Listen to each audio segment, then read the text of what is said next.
mentioned the serpent. Let's talk a little bit about the serpent. The original one, the biblical one, the serpent. What happened exactly there? Adam and Eve, the real ones, what happened in there with the serpent? What did the serpent introduce in mankind? Let's check the verses. 2 verses. We see after the sin, after they ate from the fruit, forbidden fruit, so there comes a punishment, which is actually a correction, because in Judaism there's no such thing as punishment. There's a correction of something that is bad to bring you back to the normal state. So, what do we see there? I'm going to say the verse in Hebrew and then we'll translate it. About the woman is written, Be'etzev tildi banim. It's written that the wife, the woman, will have birth with sorrow. Translation says sorrow, right? With anguish. She's going to suffer, in other words. But the truth is that the translation is not good. Because the word etzev is actually sadness. Etzev is sadness. It's translated in all the Torah that you will find translation to English, to Spanish, doesn't matter. It's translated as pain. Because of course, if you have pain, so you're sad. So it makes sense. But the real word is etzev, which is sadness. After we see the punishment or the correction of Adam. What it says there? It says, Be'itzavon tochalena.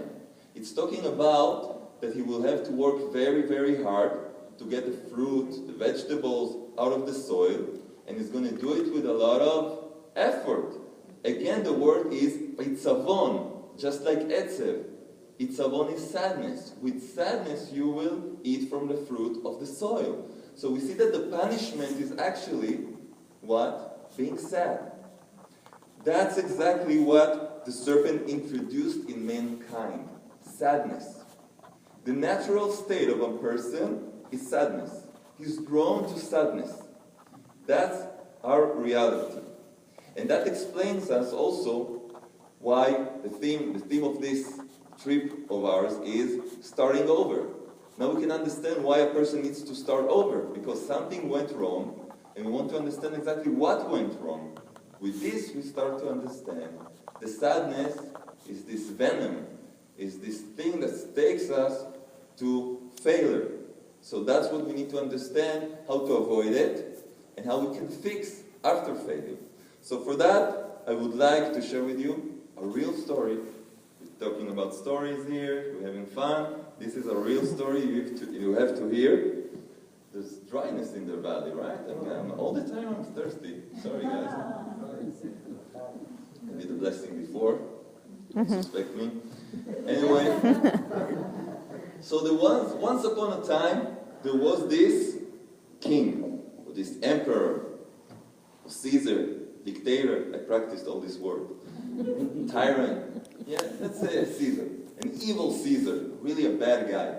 He looked like Captain Hook. You know Captain Hook? You know him? So this was the Caesar Hook. It was his twin brother. He had a glass eye. Yeah, that's one. In the palm of his right hand, there was a hook. Yeah. And a wooden leg. A baseball bat instead of a leg. And he had also a horrible scar on one of his cheeks. Okay? Very nice person. So you understand that his appearance wasn't too aesthetic, yeah? Okay, that can happen. But there was a problem. The Caesar, this emperor, decided he wants a portrait. He wants someone to paint him and put in a huge painting in his palace, just like his ancestors. So now, that's our job to paint something like that. But he said, and it was done, they searched for the most professional painter in the kingdom. They looked everywhere. And professional painters are usually French. So they found a French one, Jean-Claude Sissi. Jean-Claude Sissi was an amazing painter, really. They brought him to the palace, and they told him his mission. He was shocked. He didn't know how to reach that, how to start. That was horrible. How can he paint that? But he was a pro. And pros do what they need to do. He took the brushes and started working. Started painting everything very, very accurate. with the colors and the light and everything. And voila! It needs to be like, voila! Show the painting to the Caesar, and the Caesar was so angry. What's that ape? Are you mocking me? Off with his head. Yes, I know it's shocking. They cut his head off ISIS style. Terrible. Terrible. Who wants to say Kaddish after the lecture, please? Anyway, he was dead. Now, it was the talk of the day in the kingdom. Everybody talked about it. Jean-Claude Sissi, the famous painter, is in 2 parts. It went viral all over the place. People were talking about this. But they knew the emperor, he wants his painting. He's going to get it. So all the painters ran away, started hiding. So they found one in a cave. His name was Julien Jojo. He was also French. French people, you know, they know to paint. And they have a mustache. Anyway, they brought him to the emperor, and they told him what he had to do. Now, he heard what happened to the first painter, and he was really scared. He was really scared what I'm going to do. The first painter, my colleague, was a pro. He did a huge, amazing work. What am I going to do? He thought and thought. He said, we're in modern days. There's Photoshop in the world. I'm going to fix him. I do a little bit of Photoshop work there. I'm going to change here and there. Maybe I make him blonde. And started working on it. And there it was. Voila, Brad Pitt. Amazing picture, Hollywood style. Please, Emperor, I'm ready. The Emperor arrived, reached the painting. He goes, what is this? It's worse than before. Off with his head. Yes, ISIS. It got done, and the Emperor still wants his painting. What are we going to do? Now that the painters tried to hide, tried to went to the forest, but they found another one. Francois de la Manche, a great painter. They brought him to the palace, and he was in big problems. Big trouble now. What he's going to do? What he's going to do? The first one did an accurate job. He's in 2 parts. The second one did all the fixing possible. He's also double. What am I going to do? Everybody lost their head. Started to have a headache. Probably that's normal. What am I going to do? So he heard Rabbi Lazer's CD and decided to do it what they do. And he prayed to Hashem, help me, I don't know what to do, I need help. And then there was a heavenly sound. And he had an idea. Wow, I know what to do. And he started painting something completely different. Completely different. He started painting beautiful sky, blue sky, and green grass, and a few sheep, and white clouds, and an amazing, amazing bird with a golden feather in the sky. And then he started painting a horse. What is he doing? Painting a horse, a really royal horse. And then he started painting a hunter. This hunter had a royal cape, the cape of the emperor. It was actually the emperor as a hunter. He started painting, and what he did, the wooden leg, the baseball bat, was covered with the body of the horse, so you couldn't see it. Okay? Now, what with the horrible scar? The rifle's butt was hiding that horrible scar, so you couldn't see because he was aiming at the bird. Now, when you aim at something, you need to close your eye. So he was closing his glass eye. And the bull was holding the rifle, so you couldn't see it. And the painting was ready. Please, Emperor. Voila. The Emperor came. This is me. That's exactly me. At the end, I have my picture, I have my painting. And he gave him gold and diamonds and made him the prime minister and gave him his daughter that looks just like her father. It was so beautiful. Everything was amazing. There's a great message here. A great message for all of us. What did happen here? The first painter, let's see what he did. The first painter, what did he do? He painted accurately. He showed everything, the good things and the defects. The emperor didn't like that, so it failed. The second one, what he did? He lied. He changed everything. That wasn't true. So, he lost his hand.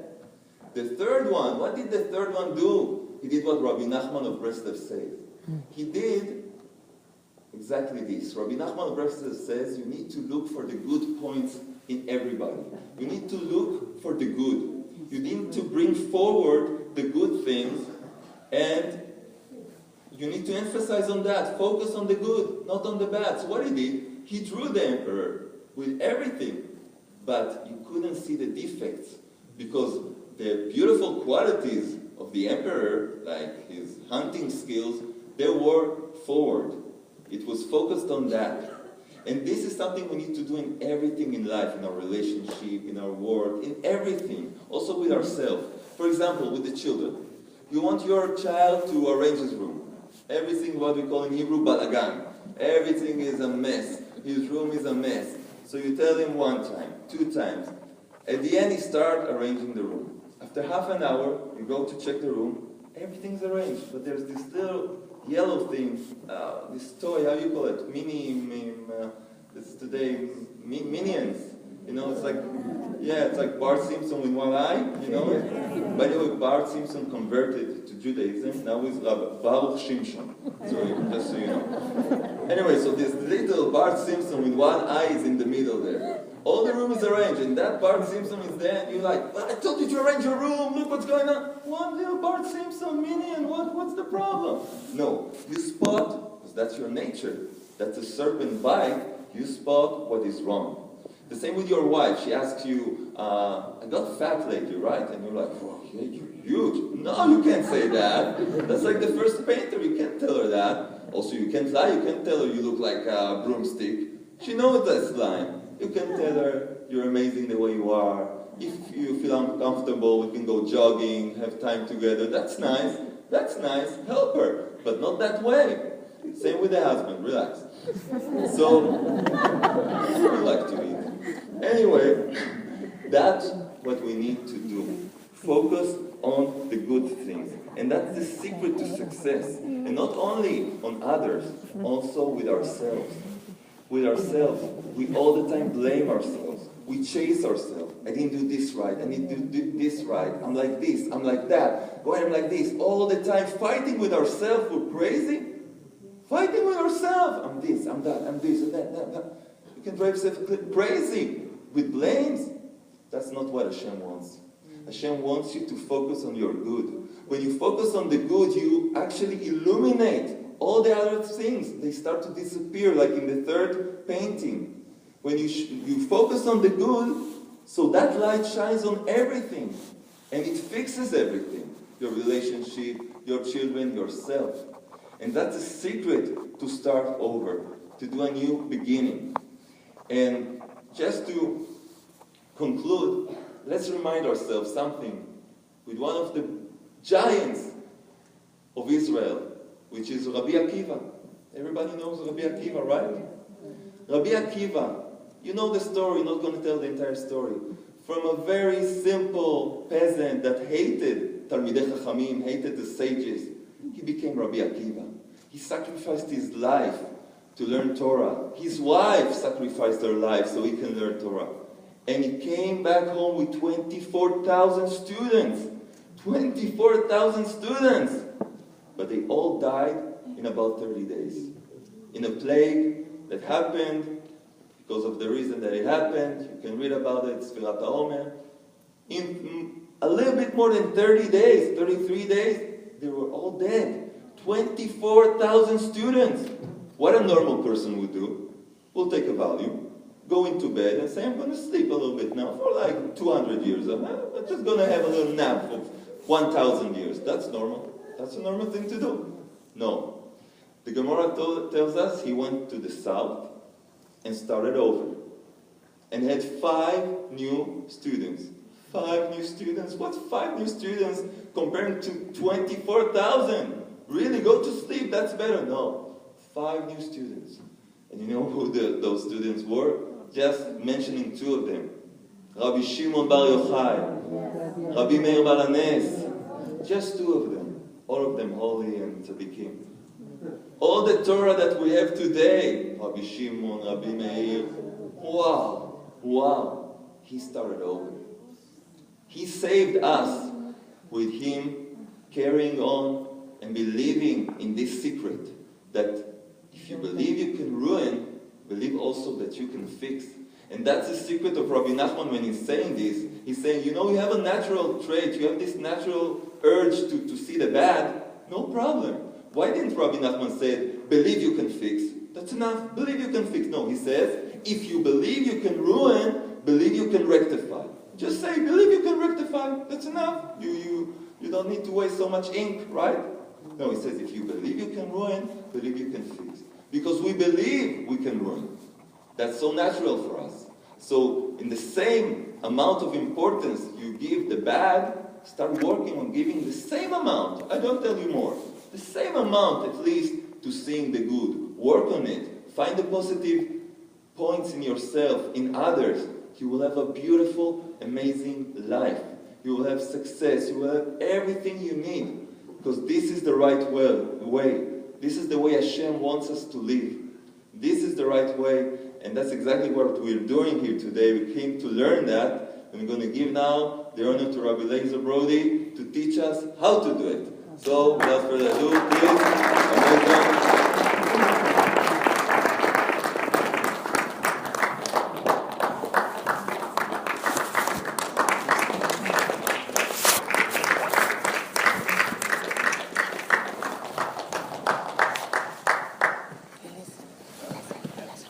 Drop this a little bit.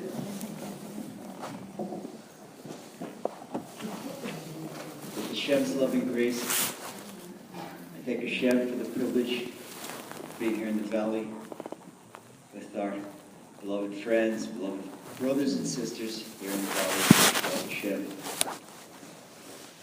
What Rabbi Yonatan was speaking about, you can find in Likutei Moharan, Rabbi Nachman's famous book, the second part, Discourse 112. We make a song about it. We sing it all the time. Every little kid recipe. Matam amin she'efshar letaken. Ta'amin ta'amin she'efshar.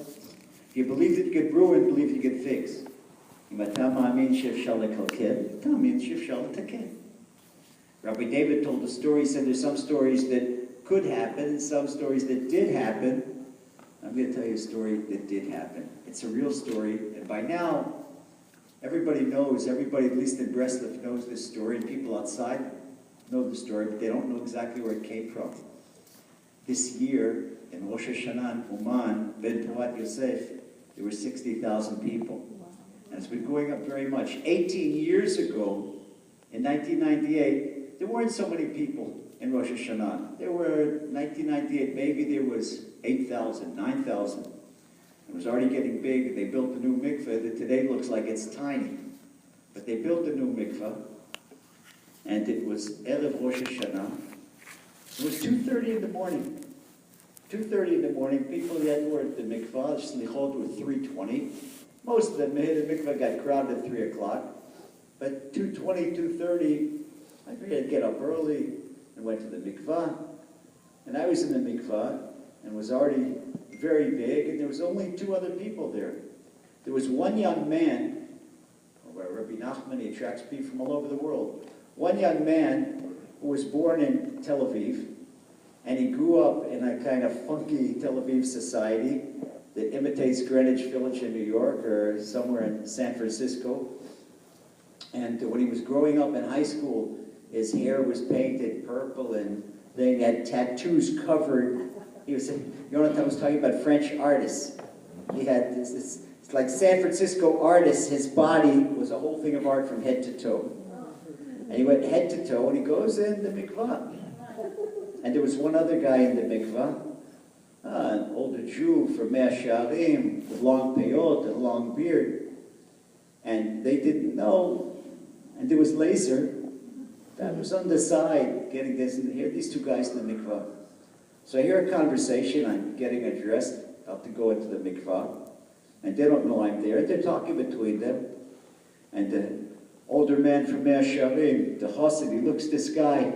He says, you're not embarrassed to come here? Don't you know where you are? This is the holy gravesite of Rabbi Nachman. This is his mikvah. They built it. It's just like his own mikvah. It's right near his holy gravesite. Do you know what happened here? 33,000 people, 33,000 Jews, they died in sanctification of Hashem's name. They refused to bow down to the cross that the Goyim put there. And the Cossacks killed them all. And here you come. Don't you know that a tattoo, Isu Deoraita, and you're not embarrassed to come in and this brand new mikveh, Rabbi Nachman's mikveh, you contaminate with this body, with the tattoo? The guy's got a tear in his eye. He can't believe it. He said, wait a second. I made shuvah. And I made this trip with money I didn't have to come from Tel Aviv to Kiev and Kiev to Uman. So some guy from Yerushalayim should tell me how crazy I am or how filthy I am. I know I feel filthy, but that's why I come to Rabbi Nachman, because Rabbi Nachman made this promise. If Shaul guy's got tears in his eyes. Rabbi Nachman promised that if I can ruin, then I can rectify, so I come. And he said to the guy, he said, excuse me, I don't want to be disrespectful, but I've been to a lot of plastic surgeons in Tel Aviv. And you see this? He shows him his thigh. It's scraped. You see his arms, it's scraped. I've tried skin grafts. Do you know how painful that is? I almost died of one. And when I tried to cover it, his arm was scarred, and his leg was scarred. They tried to make a skin graft to take off his leg and to put on his arm. It didn't succeed. And the doctor says, you know something? He says, I'm not religious, but I'm Jewish. And Hashem will take you like you are. Hashem will take you like you are. The guy wasn't satisfied with that answer. He says, go somewhere else. Rabbi Nachman's mikveh? You want to immerse in Rabbi Nachman's mikveh? He says, I don't want to immerse in Rabbi Nachman's mikveh because Rabbi Nachman says it's Hashem's mikveh. What are you doing here? He says, I want to show Hashem. I want to show everything that they all look in the heavenly court where Rabbi Nachman and where Hashem took me out of. That's what I want to show. But the guy from Yerushalayim, he leaves. The guy's got tears in his eyes, and he goes in the mikveh. And before I got to the mikveh, somebody else came to the mikveh. And he said to the young man, an older man, didn't know where he was. He maybe was on the side, a different dressing room. And he goes to the young man, and he says, hey, young man, you there with the tattoos? I got a tattoo also. And he takes off his bathrobe, and he says, look at my tattoo. And he's got 7 numbers on his arm. And he says, I also want to show the heavenly court where Hashem and Rabbi Nachman took me out of. There isn't a person in here that hasn't ruined the relationship. Maybe it was a job. Maybe it was a person. Maybe it was a spouse. Maybe it was your boss. Maybe it was your child. And you said something or you did something that you really regretted. And you say, wow, if I could only turn back the clock. This guy with his tattoos on the body, don't you think when he made Shuvah, what he made? He was a hippie in Tel Aviv. I mean, what we call a punkist, a punky guy. And now that he knows, he didn't grow up and his father was father of the Rosh Hashiva and his mother was the head of the sisterhood. He didn't grow up, he didn't know that it says in the Torah that you can't eat shrimp and pork and have tattoos on your body. Now that he knows, don't you think that he has regret? Don't you think that he wants to look like everyone else? But it's already been done. How do you correct the damage? The word has left your mouth. It's already been done. You've already broken your spouse's heart. Your house says, I can't continue in this marriage one more day. Your boss says, you're finished, pal. You lost a customer with what you said. You're finished. Your child, they slammed the door. I'm never coming back. I don't want a mother like you. I don't want a father like you. How do you correct? Now what do? The tattoo is already there, but just remember, if you play your cards right, and you believe that you can rectify, then you could show where Hashem took you from also. Before I'm going to tell you exactly how to rectify, this is not pie in the sky. It's not theoretical. We are going to learn now, tonight, and we're not going to go home. In the next 38 minutes, we're going to learn exactly how to fix every single situation. But I'm going to tell you a situation where a young lady's heart was broken. Young lady's heart was broken. You have to understand one thing. All children, all of humanity, they're sons and daughters of Hashem. And even though Jews have 613 mitzvot, and our non-Jewish friends have 7 mitzvot, we all have Emuna, and we are all required to believe in Hashem. And that's why the Lubavitcher Rebbe and Rabbi Nachman, 2 big tzaddikim today, and their students, Chabad, and Noahide mitzvot, the Rebbe said it's a mitzvah to teach this all over, and the rest where we get it in a Masorah. Rabbi Nachman wrote it down. All of humanity has to call Hashem's name. We say this in a living. We say this in a living. All of living flesh shall call your name. How is all of living flesh going to call Hashem's name if we don't teach them? This is our job to teach them. And this is the chazon. This is the vision of the Lubavitcher Rebbe. And this is the vision of Rabbi Nachman. That the way we bring peace and unity on earth, we teach all of living flesh to call Hashem's name. Okay. Our very good friend, true story, and check it out. Our very good friend in Cleveland, the rabbi of Esha Torah in Cleveland, is named Rabbi Chaim Feld. Rabbi Chaim Feld teaches in Case Reserve University, Case Western, how's it called? Western Reserve or Case Reserve? Okay, something reserve. It's a university, well-known university in Cleveland. He teaches a course there in Jewish awareness. And kids sign up for the course. That's a 3-credit course.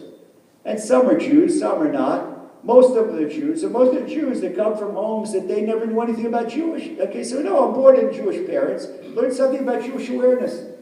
So it's the first day of a brand new semester. And the kids come in there. And Rabbi Chaim is attached very close to us. And he teaches the Emuna books. And he asks a question to the students of the first day and the fall semester. And he says, does anybody here know what the word Emuna means? Nobody raised their hand. One kid in the back row raised his hand. He says, yeah, I know what the word Emuna means. He says, what does the word Emuna mean? He says, it's a pure and simple belief in God, in Hashem. He says, beautiful answer. He said, did you read the Garden of Emuna? He said, no, I didn't read the Garden of Emuna. He said, where'd you know this answer from? He says, Rabbi, you're not going to believe. He said, well, tell. This is the first day of the situation. He tells a story. He says, last year, in spring semester, the beginning of spring semester, there was a break, and they have the Mardi Gras in New Orleans. And I remember when I was a student at University of Maryland, that you'd go with a couple of guys, go down to Mardi Gras. It's a big festival, like they have in Rio de Janeiro. You don't have to go to Rio de Janeiro. You have it in New Orleans. Okay, it's a great big festival. And you walk down the street, you drink these great big hurricanes, and you buy in here and hear the greatest jazz in the world. It's all a good time, fun time. Baruch Hashem. So they were on the way from Cleveland, Ohio, to New Orleans, and they're going down the road from Cleveland to Kentucky to Tennessee. Tennessee, they go to Alabama. Alabama, cross over to Mississippi, and then right to Louisiana. So they were in Alabama, and they decided, thirsty, they're going to stop by a bar, get a beer, take a little break. So they go in this tavern, and a waitress says, yeah, hey fellas, what would you like to drink? He said, well, you could pay 3 Budweisers would be nice. Okay, that's fine. And she comes with a tray with the 3 schooners of Budweiser on the tap, and she serves them, and she's got a short sleeve shirt, and they look, and she's got this tattoo on her arm, and the tattoo in really nice red, white, and blue letters says E-M-U-N-A, Emuna. They're down here in a town called Utah, Alabama, right across the Tennessee border, and she's serving these beers, and this young lady, she got this guy, he says, what's that? She looks at it, and she says, is that a Star of David you're wearing? He says, yeah. He says, you're Jewish? He says, yeah. You don't know what this means? You don't know what this means? And she says, this is Emuna. Emuna. It means that you believe in God. You got a pure and simple belief in God. So he says, yeah, young lady, but what's that doing on your arm? He says, well, I got a story. Now we have another story within a story. Says, I had a boyfriend, and his name was Billy Joe. And Billy Joe drove this big, long, white Cadillac, and Billy Joe promised that he's going to marry me. And I said, Billy Joe, where'd you get that big old Cadillac? He says, you don't know? He says, I'm a graduate of Emory, honors graduate, Emory in Atlanta. He says, I'm a lawyer. I've got law practice in Atlanta. I've got an office in Miami. I've got an office in Dallas, Texas. I'm an interstate lawyer. He says, that's why I go back and forth between the states. But yeah, I said, sure. And he says, Emily Lou, I'm going to marry you, and I'm going to build you a big old white house up on a hill. You're not going to be serving beer. You're going to have 3 servants serving you. How do you like that? Okay, she's looking at that. Well, Billy Joe's going to marry her. She's not going to be working in, it's not nice working in a tavern. Not everybody's polite. People say stuff to her. Some people, they say things with their fingers, and then not only with their mouths. And it's not nice going through work and being pinched and being here, being there. And she's looking forward to a life where she doesn't have to serve beer in a tavern anymore. Okay. One day, Billy Joe disappears. He disappears. And they were living together. Apartment cleaned out. He took everything. And he didn't leave a note, no nothing. She understood it. He up and left her cold. He took advantage of her. She was heartbroken. I gave him my everything. I gave him my heart. He promised to marry me. He promised to build a big mansion. She wanted to slit her wrist. That's it. Her whole life was finished. I got to go back serving beer in the tavern. Well, she went back in the tavern. And the guy that owns the tavern is a guy by the name of Billy Weiss. Billy Weiss, a southern Jew, owns a tavern. I'm a Jew, but Billy Weiss, and this is the importance of his friend Emuna. Billy Weiss has a friend in Memphis, Tennessee, right over the Tennessee-Alabama border. And his friend in Memphis, Tennessee, came and heard our lecture in Memphis, Tennessee, and he bought a couple of copies of Garden of Emuna, and he says, hey, this is something that my friend Billy in Alabama probably never saw. So he sent him in an envelope to his birthday. Hey, Billy, I got this book. Happy birthday. I want you to read it. And this is really neat. I didn't know this either. Okay, so he comes and he read this book.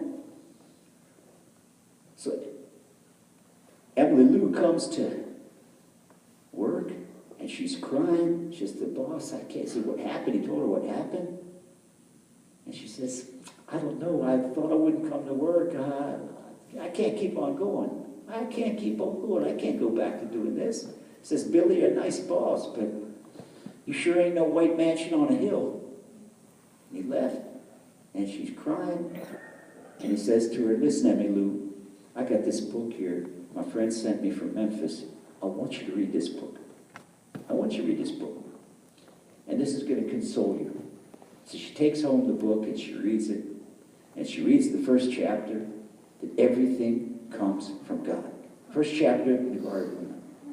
And it's a nice pie-in-the-sky idea, and talks about this wise man called Maimonides that lived in Spain in the 11th century, and he wrote these 13 principles, and the first principle is everything comes from God, and she's getting an education, but it ain't making her feel any better.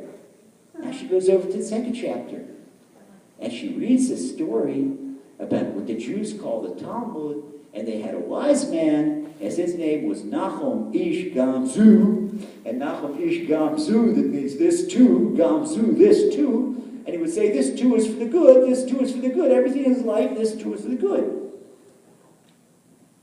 And he says, wait a second, what kind of cruel God in heaven, because if I believe chapter 1 that everything comes from him, and here the wise man says everything is the good.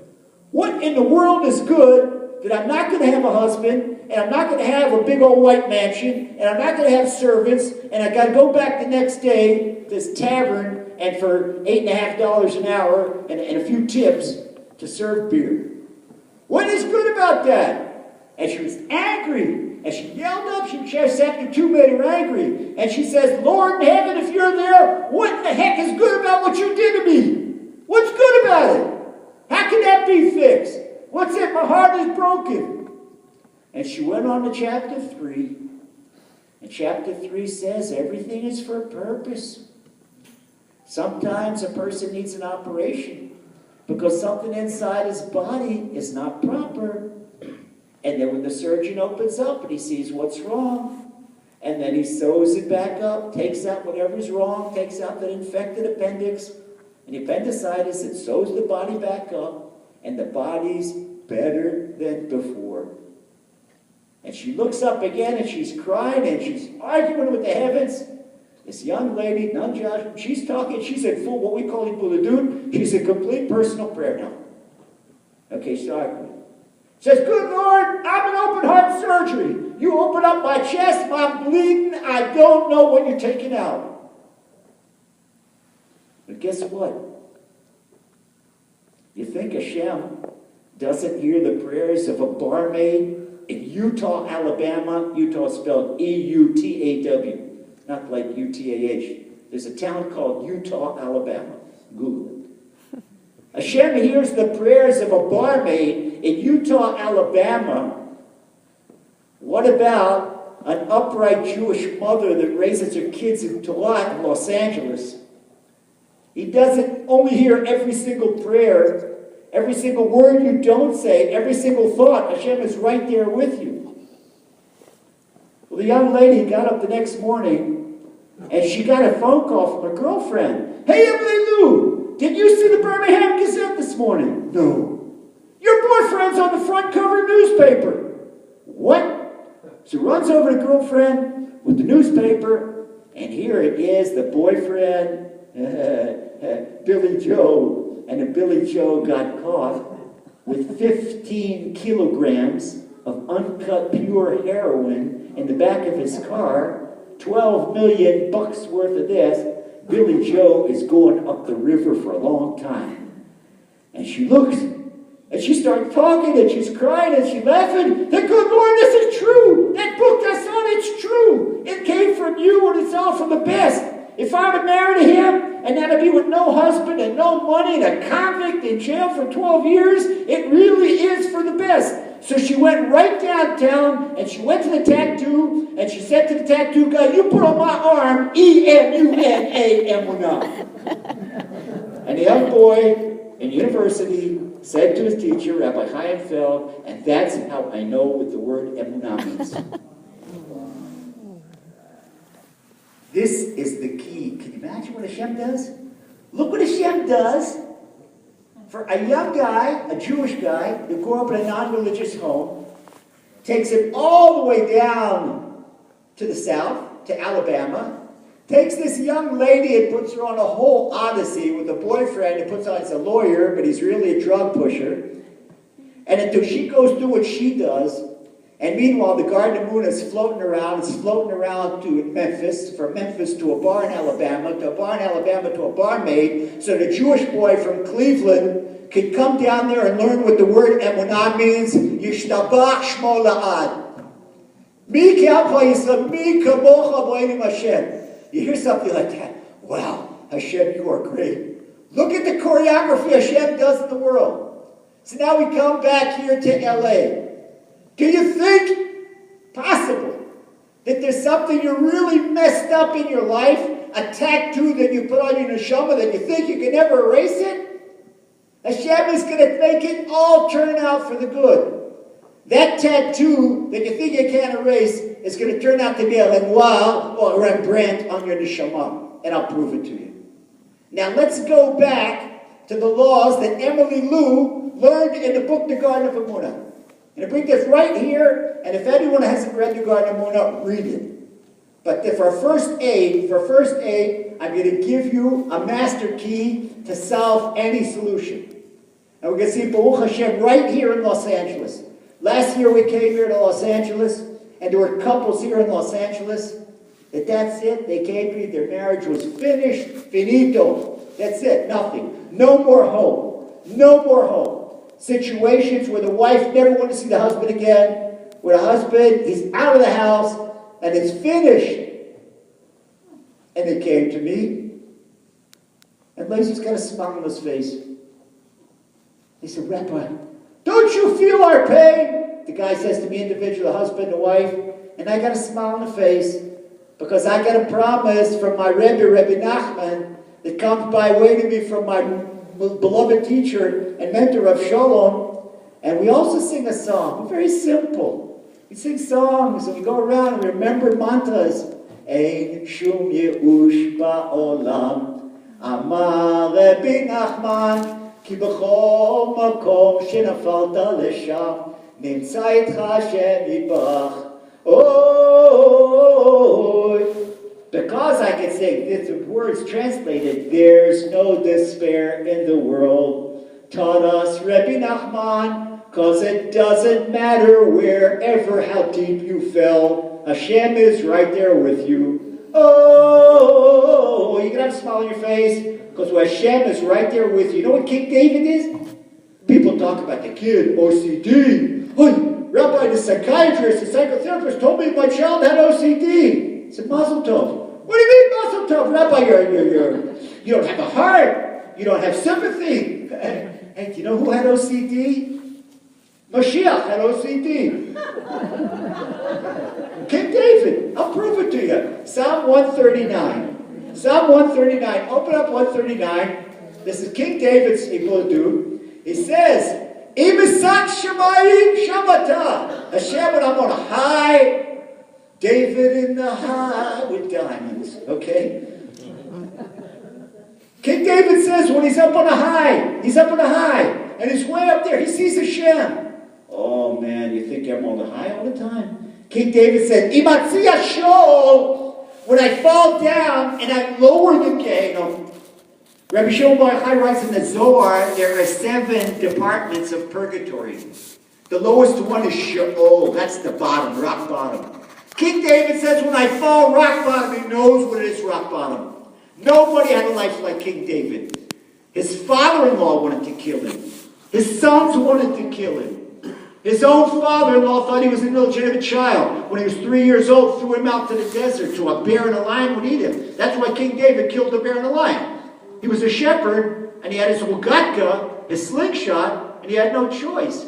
King David had everyone against him. The whole world was against him. You think King David cried out of despair? He said, what could he do? He was put in a thing where things that he didn't even ruin. His life was ruined before he even started. And he fixed everything. How did he fix everything?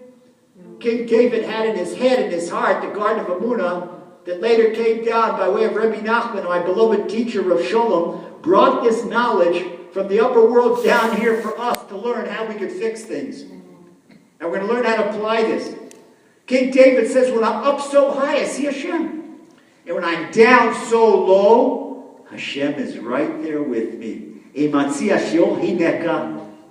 I think there's a place where there's nobody. Here you are. Hashem is in LA. He's certainly in Yerushalayim at the Kotel. And he's in Utah, Alabama, and Cleveland, Ohio, too. There's no way you can't find him. This is the lesson that Jonah the prophet, he tried to run away from Hashem. He tried to, he couldn't do it. He couldn't do it. He got swallowed up by a whale, and when inside the whale's belly, he called out to Hashem.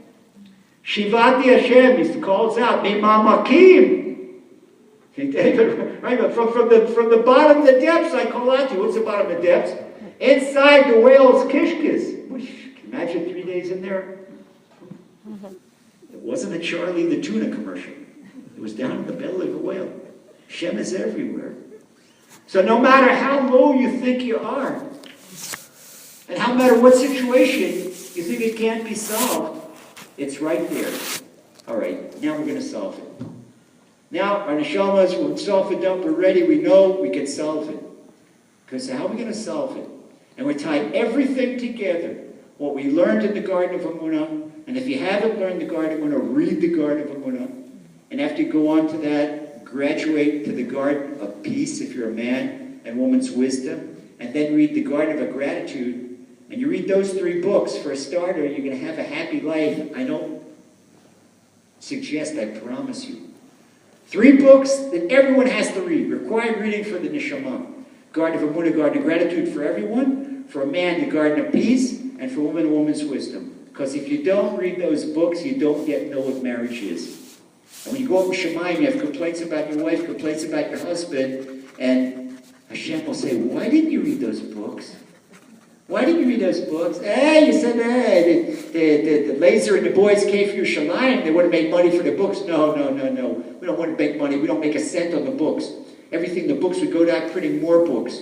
So there shouldn't be a tank. There's not an Israeli soldier in the south of Israel, in the northern border, that doesn't have Garden of Emuna in his tank. That's where the prophets go.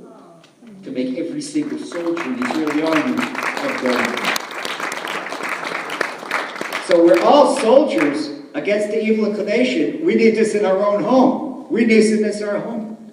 So now what do? Okay, everyone keep in mind the solution, the problem, that you think there's no solution. Now, up till now, you've been looking for a solution. This one's got an income problem. This one's about to lose his job. This one's about to lose his marriage. This one's about to lose a child. Maybe a child off the path that's really painful. Maybe a child that doesn't have Shalom Bayit, that is super painful for a parent. It shouldn't happen. My blessing for everyone that marries their kids, you should have such in-laws that you think you gave birth to them. This is the best blessing I can think of. And I hope that everyone has this. So now what do? Okay. Went to the doctor. Doctor doesn't have a solution. And he gives all the time new treatment. If it doesn't do anything, still don't feel well. Went to the lawyer. Lawyer doesn't have a solution. Went to the CPA. And the CPA looks at my income tax return. And he says, I don't think you're going to go to jail, but you're going to be lucky if you get off $150,000. Maybe we could talk the IRS down to $140,000, but you owe in back taxes. Before you came to me, you were working with the other accountant that did pay attention to the slipshod job. You owe in back taxes close to $500,000. Maybe $1 on 3 we could get you off the hook. Like, wait a second. I don't have $140,000. I only have $80,000 equity in my house, the rest of the mortgage. What, I'm going to lose my house? Lose this? Okay, so you look at the situation. About to lose the house. What's been done has been done. So now what do? Everyone's got a situation. You've got a boss you can't get along with. You've got a customer that drives you crazy. You can't do without this customer, you don't think, but you've got a neighbor that makes life miserable for you. Now what do? The first thing is to believe Emuna. If you believe that you can ruin something, believe you can rectify something. But it's not rectification of the body, because the lawyer doesn't have a solution, and the doctor doesn't have a solution, and the CPA doesn't have a solution. Why is Hashem closing all the doors? Because Hashem is waiting patiently. Beloved son, beloved daughter, when are you going to call my name? When are you going to try me? What did I put you in the world for? People know. I don't want to embarrass anybody. But here we have a Shomer Shabbat audience, a Shomer Shabbat. If I would ask in the audience, what are you doing in the world? And we're adults. I promise you that 85% of the audience does not know what we're doing in the world. Some would say, oh, maybe they think nice to learn Torah. You don't believe that. You're not here to learn Torah because you don't learn Torah. I'm here to make the next generation and to keep them in Torah. Next year, it sounds nice, but you don't believe that. The next generation, they see mommy and daddy not particularly in Torah. Yeah, they have kosher house, have Shabbat, they eat matzah on Pesach. That's funny, but next generation, all kinds of lofty things. Oh, I'm here to make the world a better place. You by yourself, you're going to make the world a better. You really believe that? We're here, and we don't know what we're doing. We don't know what we're doing on earth. Now let's stop and think. Does everybody here believe in Hashem? If not, then I've got no problem in 2 minutes proving Hashem. If anybody has difficulty believing Hashem, tell me. It's very simple to prove. So simple. Okay, I know everybody here believes in Hashem. But does everybody believe that everything that happens in their life comes from Hashem? Not everybody believes in that. And that's the first principle of our going out. That's the first principle of our faith. Now, if I would go one step further, does everyone believe that everything Hashem does is for the best? Yes. How can that be for the best? What's bad? Or I have a relative with a terminal disease. The nasty, we call it the big C. In English, you say 4-letter words. You would say 6-letter words. The worst cuss word in the English language is a 6-letter word that begins with C and ends with R. It's this terminal disease. You don't like that. It's a nasty one. How can that be from Hashem? Hashem's a loving Father. And how can that be for the good? What kind of God is this?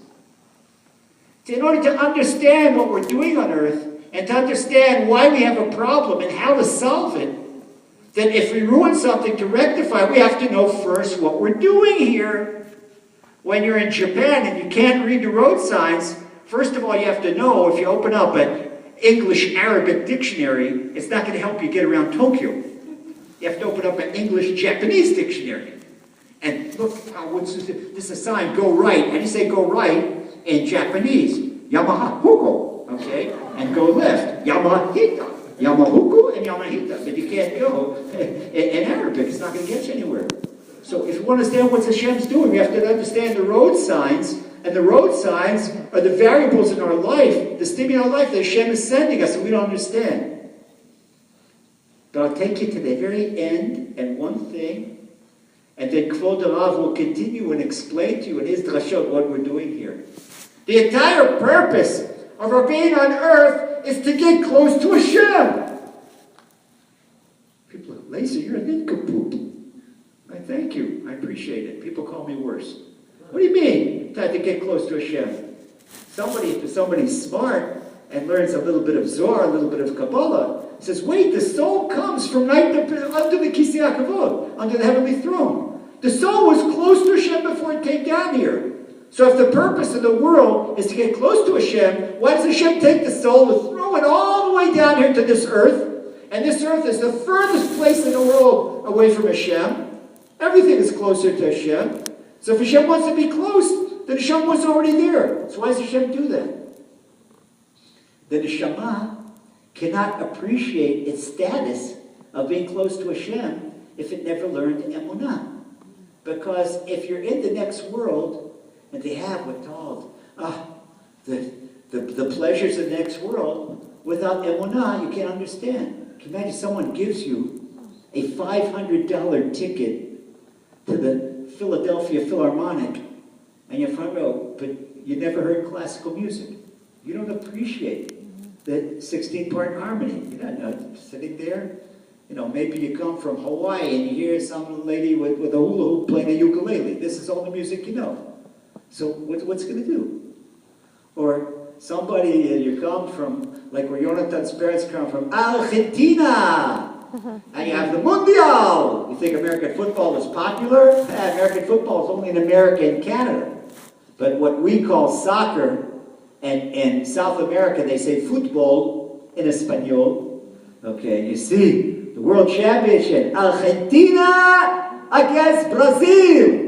And you hear the greatest thing, 100 million people in the world glued to the television to see. It used to be at my time, it was Pele from Brazil. Goal! Goal! Oh, all these people. Is this what we're here on earth? Is there on earth? Okay, so look, I'm going to give you a ticket to the Mundial. Brazil against Argentina, championship game, and a $1,000 ticket front row, and you can see all these great players. Argentina against Brazil. Got one problem. Never played soccer in my life. I'm from Burlington, Vermont. Know how to ski. Know how to play baseball. Know how to play football. And I show, and I'm looking at these guys. 11 guys on one side, 11 guys on another side, and they're all in their underpants, and they're chasing the ball. Wow. And for this, 100 million people, and they're yelling, and you understand, they go crazy. But what do those people go crazy about? And they're chasing this, that. At least in football, timeout, the thing, the plays, and the guys are really big. We understand American football. Americans don't understand soccer. They don't understand. The Europeans, they don't understand baseball and football. Argentina, baseball and football is the most boring game in the world. We can't watch one inning of baseball. It's such a bore. They're running back and forth. Nobody understands because they don't know what they're doing there. So the neshama that never learned the Emuna, it goes up in Shemayim, take a martyr's neshama. And I'll tell you something else. You have to understand, you don't know yourself. If we talk to the Mekubalim, the Kabbalists, the real Kabbalists, they say that most of the neshamot in this world, not new neshamot. Do you know where neshamot come from? Anybody that's under the age of 70 is probably a reincarnation of a Holocaust martyr. That in your last life you got killed in the Holocaust. But this is to show that the neshama is eternal. So you know what happens to somebody that dies on Kiddush Hashem as a martyr? The Gemara promises in the highest place in Gan Eden, the highest place next to Hashem. Now it's already not like the neshama that came down, didn't earn anything. Here, earn something. You died on Kiddush Hashem. Sanctification of Hashem's name. Nothing is bigger. Al Kiddush Hashem. And now you go upstairs, and Hashem gives you, here, this is your wonderful place. And what do you hear in the morning? A concert. You hear an argument between Rashi and his grandson, Rabbi Tam. And they're explaining a passage in Gemara that they were arguing about. Rashi says one thing, and Rabbi Tam and Tosfos says another thing. And you hear this. Right? What's going on here? I never learned. If I was in Argentina, I was playing football. And if I was in Minneapolis, Minnesota, or Green Bay, Wisconsin, I was playing American football. And I wasn't learning Rashi, and I wasn't learning Tosfos, and I never learned the Garden of Emuna. I don't know what's going on here. I don't know what's going on here. So Shem says to the neshama that got killed in the Holocaust, Neshamale, my little Neshamale, come here, and Hashem caresses Neshamale. Why are you not happy? He says, Hashem, I don't understand the concert. I don't understand what's going on.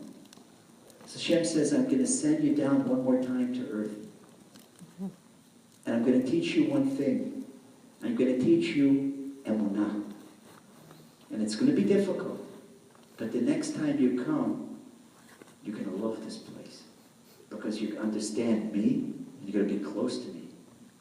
That means every single neshama in this generation, we've all come for the same tikkun, the same correction, and that's to learn Emuna.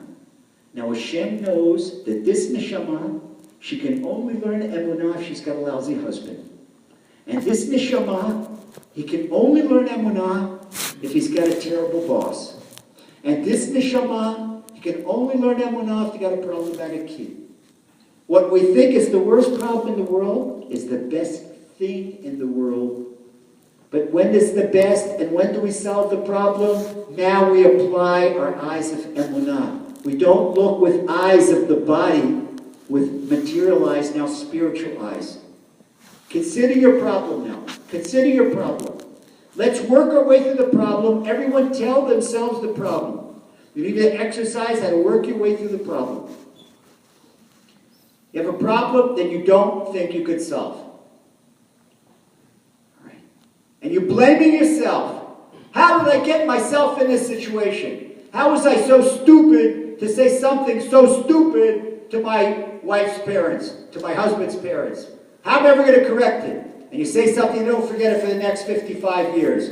What am I going to do? With logic, material logic, flesh and blood, brain logic, there's no solution.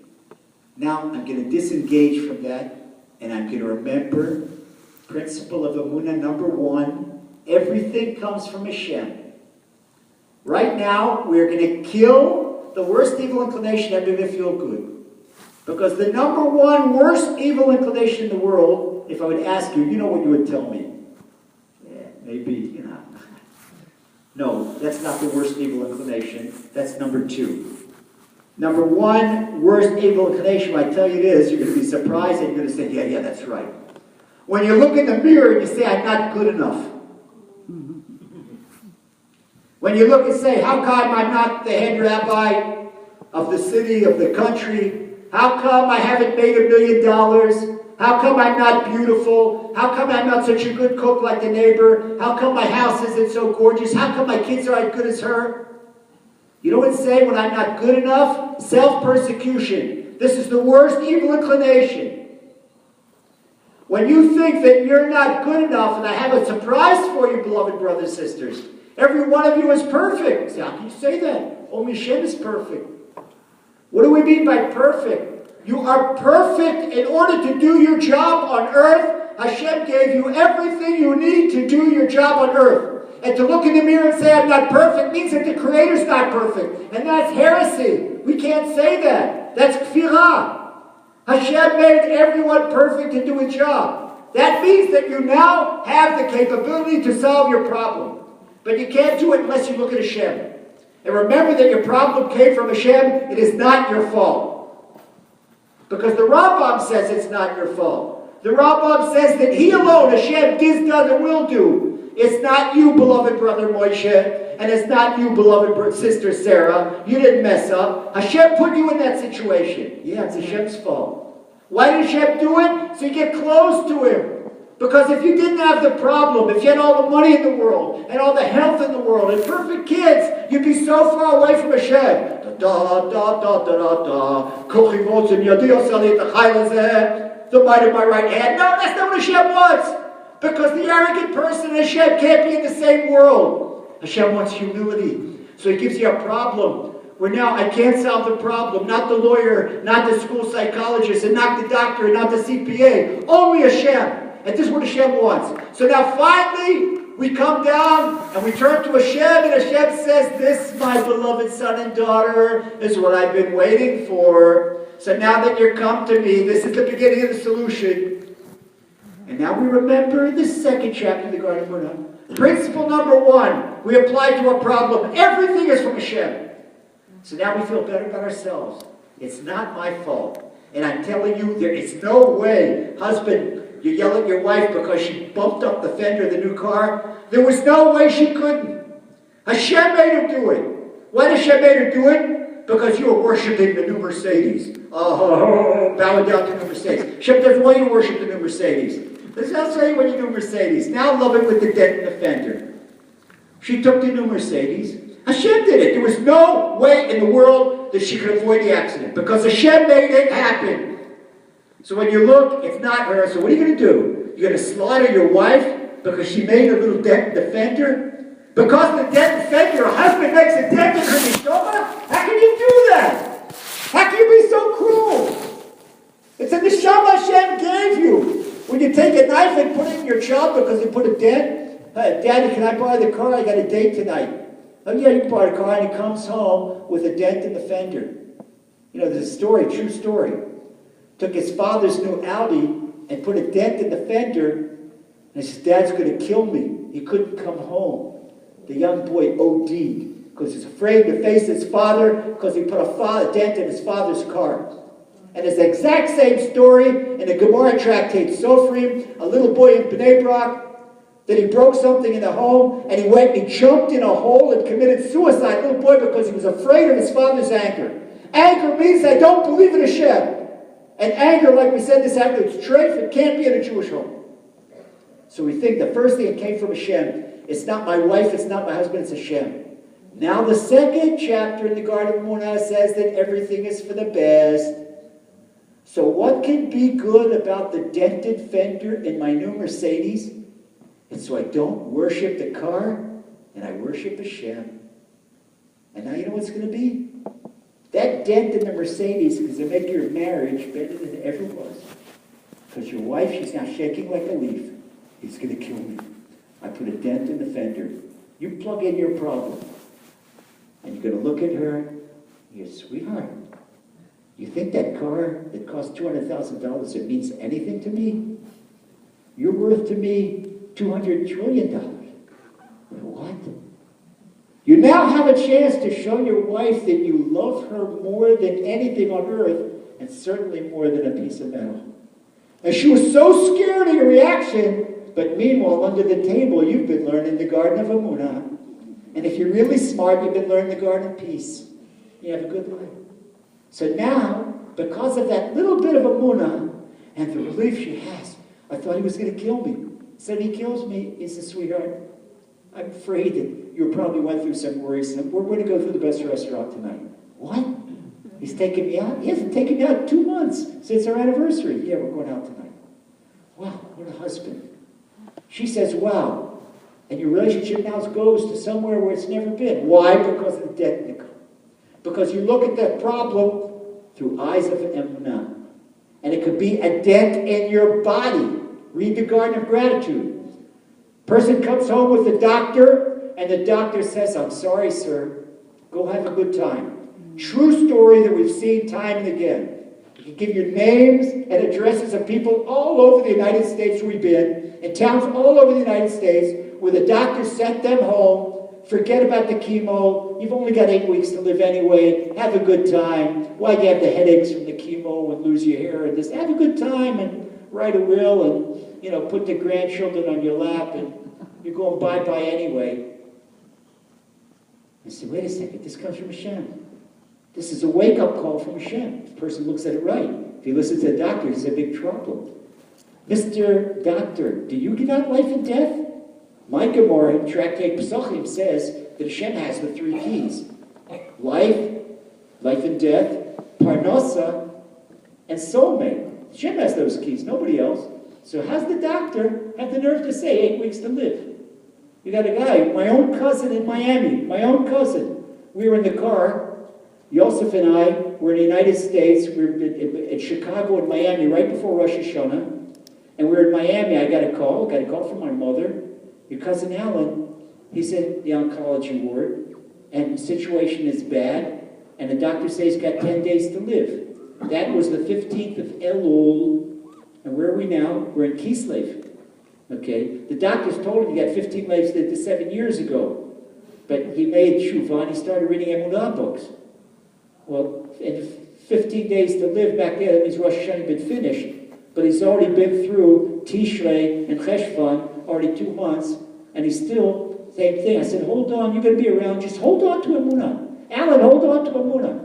We see this in their people. What do? They hold on to Emuna. They get close to Hashem. Hashem doesn't need a wake-up call anymore. Hashem doesn't need a wake-up call. With Emuna, you think there's something you can't fix? Hashem can fix anything. And the third principle in the 3rd chapter of Garden of Emuna teaches us that everything is for a purpose. So let's review. We take our problem and we think, oh, this is terrible. Hold it. It comes from Hashem. I already feel better. Hashem is a loving Father.